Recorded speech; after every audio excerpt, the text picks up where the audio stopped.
Alexander Dumas 3 Müşketyor 1-ci hissə 2-ci fəsil Cənab de Treville'in dəhlizində Qaskoniyada Cənab de Troisville adlanan, Parisdə isə özünü de Treville adlandıran müşketyorlar kapitanı doğrudan da öz karyerasına D'Artagnan kimi başlamışdı. Yəni onun da bir qəpik pulu yox idi, ancaq cürət, ağıl və zirəklik ehtiyatı çox idi. Bu keyfiyyətlər sayəsində ən yoxsul Qaskoniya əsilzadəsinə öz atasından sonra ən varlı Berri və Perigord əsilzadəsinin həqiqi nemətlərindən daha artıq bir ümid irsi qalır.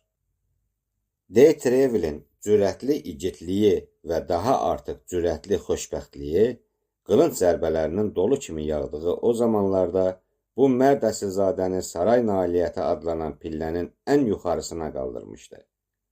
O, bu pillələrin 3-4-ünü birdən adlayıb çıxmışdı.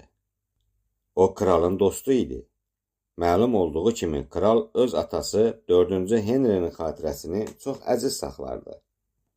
Cənab de Treville'in atası isə cəmiyyətlə müharibələr zamanı 4-cü Henriyə sədaqətlə qulluq etmişdi. Bearnlı kralın pulu çatmadığından, daha doğrusu heç bir zaman pulu olmadığından, o hamı ilə haqq hesabını hazır cavablıqla kəsərdi ki, bu onun borc almadığı yeganə nemət idi.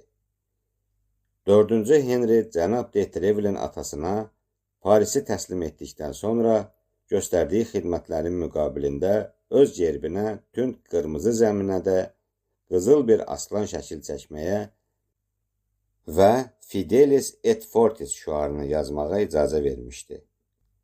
Əlbət ki, bu çox böyük bir hörmət idi. Ancaq faydası az idi. Bu, məşhur adam öləndən sonra onun oğluna qalan yeganə irs. Bir qılınc, bir də bu şüardan ibarət idi. Bu irs sayəsində cənab de Treville şahzadənin evinə qəbul edilmişdi. Cavan əsilzadə məharətlə qılınc oynadardı və öz şüarına o qədər sadiq idi ki, krallığın ən yaxşı qılınc oynadanlarından biri olan 13-cü Ludovik adətən belə deyərdi. Mənim dostlarımdan hər kim vuruşmalı olsa, məsləhət görürəm ki, şahidliyə əvvəla məni, sonra de Treville-i, yaxud da ikisinə, əvvəl onu, sonra məni çağırsın. 13-cü Ludovik de Treville-ə böyük məhəbbət bəslərdi. Doğrudur, bu məhəbbət padşah məhəbbəti, xudbin bir məhəbbət idi. Ancaq hər halda məhəbbət idi. O fəlakətli zamanlarda krallar öz ətrafında böyük bir həvəslə Treville kimi adamlar saxlardılar. Bu adamlardan bir çoxu onun şüarının ikinci hissəsi olan qüvvətli sifətini öz üstlərinə götürə bilərdilərsə də, sədaqətli ləqəbini çox nadir adamların götürməyə ixtiyarı var idi. Treville də bu nadir adamlardan biri idi. Bu vaxta qədər Treville üçün ancaq bir fürsət düşməmişdi. Lakin bu fürsəti gözləyirdi və möhkəm qərarı almışdı ki, bu fürsət əlinə keçən kimi ondan istifadə edəcəkdir. 3-cü Henri üçün xüsusi mühafizələr və ya 11-ci Ludovik üçün Şotlandiya qvardiyası nə idisə, 13-cü Ludovik üçün də ona kör-kəranə və mütəəssib bir surətdə sədaqətli olan müşketyorlar eyni şeydir. Richelieu 13-cü Ludovikin özünü belə zəhimli mühafizlərlə əhatə etdiyini gördükdə, Fransanın ikinci və ya daha doğrusu birinci kralı olan kardinal da özü üçün mühafizlər toplamağa qərar aldı. O da özü üçün müşketyor topladı. Hər iki hakim bu müşketyorları Fransanın bütün mahallarında və hətta xaricdə qılınc oynatmaqda məşhur olan adamlardan seçirdilər. Çox zaman axşam çağları şahmat oynarkən Richelieu və 13-cü Ludovik öz müşketyorlarının üstünlükləri barəsində bəhsə girişərdilər. Hər biri öz müşketyorlarının nizam intizamını və mərdliyini təriflərdi. Zahirdə duel və savaşmanı pislədikləri halda, həqiqətdə hər ikisi mühafizlərini qızışdırar və onların zəfərlərindən sevinər, məğlubiyyətlərindən isə kədərlənərdilər. Kralın cənab de Trevillə olan davamlı və dəyişməz məhəbbətinin əsl səbəbi bu idi. Trevil öz ağasının bu boş damarını tapmışdı. Kral öləndən sonra sədaqətdə möhkəm bir adam kimi ad qoyub getməmişdi. Trevil öz müşketyorlarını rəsmi keçid halında Kardinal Richelieu'nun gözü önündə gəzdirərdi. Müşketyorların istehsalı görkəmləri o müqəddəs atanın bığlarını qəzəbdən biz-biz edərdi. Trevil o zamanki müharibələrin mahiyyətini çox yaxşı başa düşürdü. O zamanlar ya düşmən hesabına, ya öz vətəndaşları hesabına yaşardılar. Onun şeytan dəstəsindən ibarət olan əskərləri təkcə özünə tabe edilər. Kralın səliqəsiz, yarım sərxoş, cır-cındır geymiş müşketyorları, daha doğrusu cənab de Trevilin müşketyorları, meyxanaları, bazarları, qumarxanaları gəzib, bağıra-bağıra nəğmə oxuyar, bığlarını bura-bura, qılınclarını cingildədərdilər. Onlar hər dəfə rast gəldikdə, böyük bir ləzzətlə kardinalın qvardiyaçılarını vurub itələyər, sonra küçənin ortasında qılınclarını çəkib vuruşar və bir-birinə sataşardılar.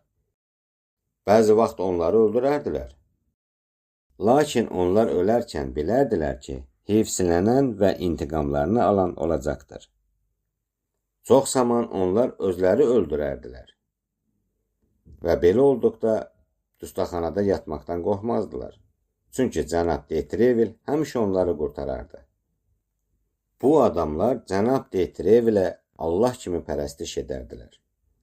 Özləri nadürüst və asılmağa layiq adamlar idilərsə də, de Trevilin qarşısında müəllimdən qorxan şagird kimi əsərdilər. Onlar kapitanın hər bir sözünə əməl edər və onun kiçik bir töhmətini üstlərindən götürmək üçün ölməyə razı olardılar. Cənab de Trevil bu qüvvətli istinadgahdan əvvəl kral və onun yaxın adamları, sonra isə özü də öz dostları üçün istifadə edərdi. Bununla bərabər o zamandan qalmış hədsiz hesabsız qeydlərdən belə məlum olur ki, bu ləyaqətli əsrzadə öz adamlarına kömək göstərməsindən ötürü güya pul alması barədə heç düşmənləri tərəfindən də töhmətləndirilmir. Öz dövrünün ən böyük fitnəkarları kimi nadir bir fitnəkarlıq istedadına malik olduğu halda ən namuslu bir adam olaraq tanınırdı.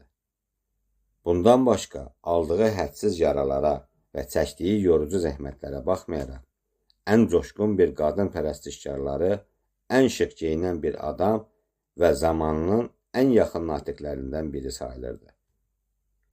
Onun qadınlar arasındakı müvəffəqiyyətlərindən 20 il əvvəl Bassompierre'in müvəffəqiyyətlərindən bəhs edən kimi danışardılar. Bassompierre François 1579-1646 Fransa marşalı və diplomatı. Richelieu əleyhinə saray intriqalarında iştirak etmiş və bu intriqalar baş tutmadıqdan sonra qüdrətli kardinalın əmri ilə Bastiliyada 12 il həbsdə oturmuşdur. Bu surətdə müşketyorlar kapitanı heyranlıq, qorxu və məhəbbət oyandırmağa nail olmuşdu ki, bu da dünya nemətlərinin son həddi deməkdir. 14-cü Ludovik öz sarayında olan xırda mənşəli adamları kölgədə qoyurdu. Amma onun pluribus impar tərcüməsi, yəni hər adamın tayı deyil, günəşi olan atası öz yaxın adamlarının hər birinin hörmət və izzətini gözləyir, hər birinin öz ləyaqətini qoruyurdu. Parisdə kral və kardinalın səhər qəbul mərasimlərindən başqa, o zaman 200-ə qədər belə mərasim var idi ki, onlara getmək bir adət halını almışdı.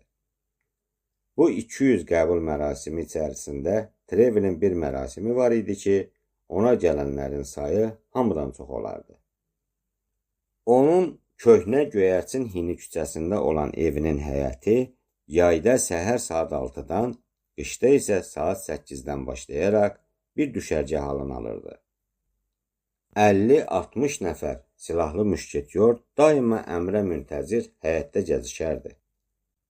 Evin enli pilləkənləri üzərində təvəqqəyə gələnlər, bir mərhəmət üçün gələn Paris əhli, mahallardan gəlmiş və mühafizlər sırasına daxil olmağa arzu edən əsilzadələr öz ağalarından gətirdikləri məktubu cənab de Trevlə təhvil verən alabəzək baftalı nökərlər gəzişərdilər.